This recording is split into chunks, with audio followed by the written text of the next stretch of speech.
Sarah Barker, and I'm going to be talking about female genital mutilation. And first, I want to start out by saying I'm sorry about this setup. I'm trying to do my best I can, so please bear with me. Alright, so let's get started. So this is going to be a story about a woman who experienced female genital mutilation in Egypt. The lady asked me to lie down and spread my legs, which was an extremely strange thing for me to do. My consent and opinion weren't taken into account, of course.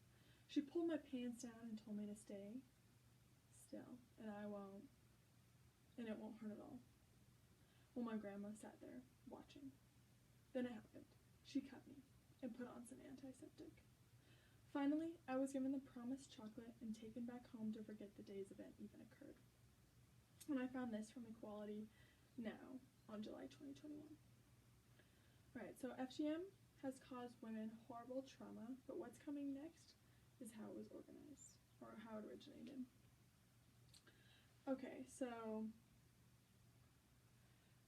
this is the wrong slide, but this right here is a diagram of all the countries that participate in female genital mutilation. I'm sorry, it's a little fuzzy, but you can kind of see at the top. I'm sorry you can't really see the words, but I'll try to describe it my best I can.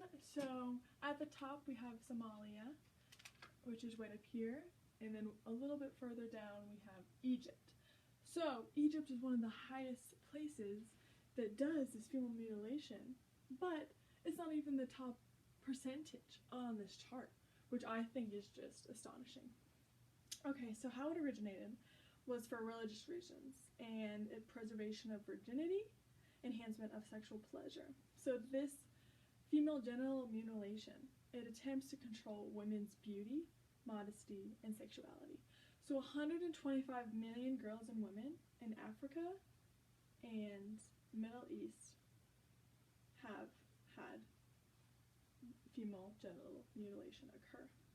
And I found this from UNICEF data in 2021. So mainly done within Muslim, Christian, and Jewish religions.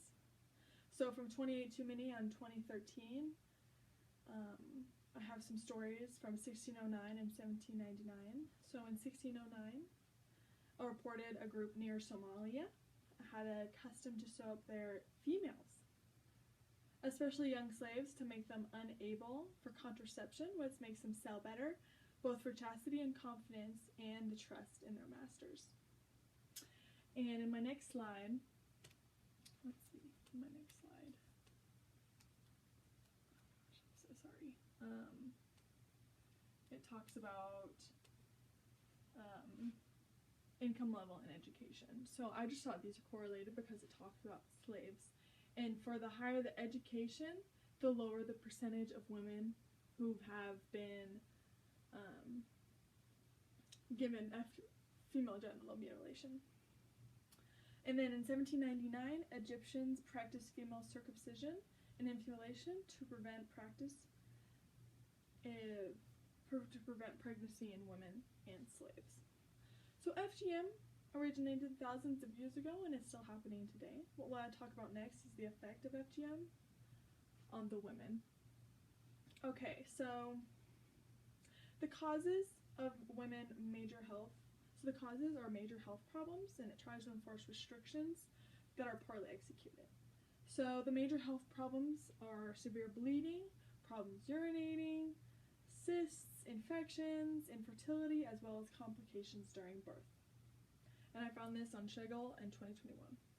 So other harmful procedures are not for non-medical reasons, are piercing, incising, scraping the genital area. So horrible. And my next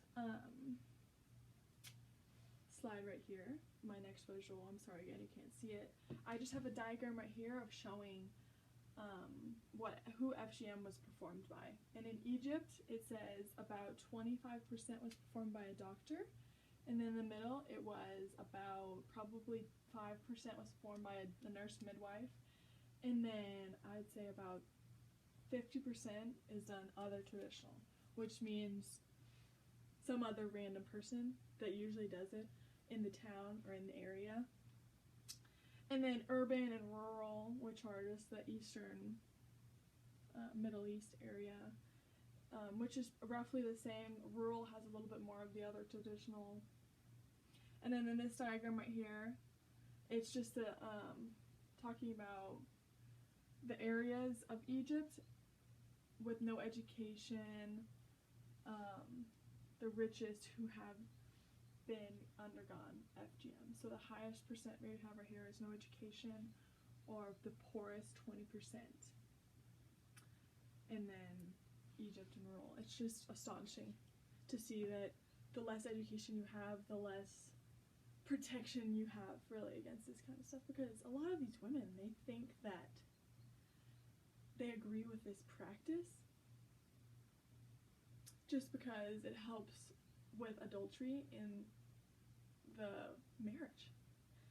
And a lot of women who've gone through FGM, after that, they're like, I don't want my children to do this. But the women who are poor and they just follow everyone else, they think this practice should happen, and it's just really too bad. And then my next two slides are talking about the programs that help with this. So we have National Council for Childhood and Motherhood, which aims to growing communities supporting children and girls, and I found this from UNFPA in Egypt for 2021. And then Champions for Change, which helps combat gender inequalities and harmful practices. And then, so yeah, these two pictures are 1 out of 20 women. It's like these really graphic, clear-cut images to show you we need to stop, we need to help FGM stop. So now that we have a little bit more knowledge about FGM problem in Egypt, let's move on to the conclusion. So back to the story of the lady at the front with, she just heard grandma watched and her family made her do this. A lot of women are like, I don't want my kid to have to go through this, because